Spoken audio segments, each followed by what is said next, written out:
नमस्कार, मी हनुमंत कापरे, एसलीपीएस वेलनेस या संस्थेचा डायरेक्ट सेलर डिस्ट्रीब्युटर आहे. आपण पाहतोय हा ऊसाचा पिकाचा प्लॉट जो आहे तो पारगाव मेमाने तालुका पुरंदर येथील आहे. इतका जबरदस्त असा रिझल्ट आलाय.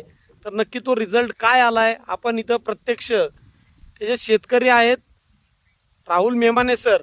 सर नमस्ते. नमस्कार. तर तुम्हाला आपला एसलीपीएस संस्थेचा जैविक खतांचा रिझल्ट काय आलाय तर तो तुम्ही सांगा. एकदम तुफान असा रिझल्ट आलेला आहे.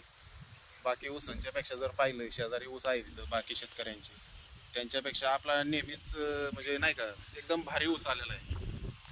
आजूबाजूचा ऊस बघा तुम्ही साहेब, काळोखी आपल्या ऊसाला बुविटा युको हरियाली हे टाकल्यामुळे एकदम काळोखी, पानाची रुंदी, फळवा म्हणजे नाही का एकदम मस्त, आणि त्याची वाढ एकदम चांगली एकसारखी झालेली आहे.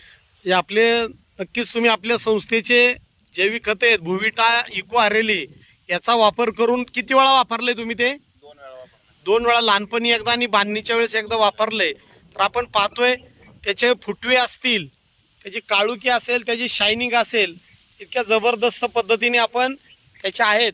तर नक्कीच तुम्ही इतर शेतकरी बांधवांना काय सांगाल? नक्कीच सांगेल की तुम्ही एसलीपीएस वेलनेसचे जैविक खतं वापरा. तुमच्या बेसल डोसमध्ये ते जरी टाकलं तरी चालतं आणि तुफान असे रिझल्ट येतात. चालेल. तुम्ही आता हे किती एकर ऊसाला वापरले आपल्या यावर्षी? रिझल्ट तुम्ही समाधानी आहात?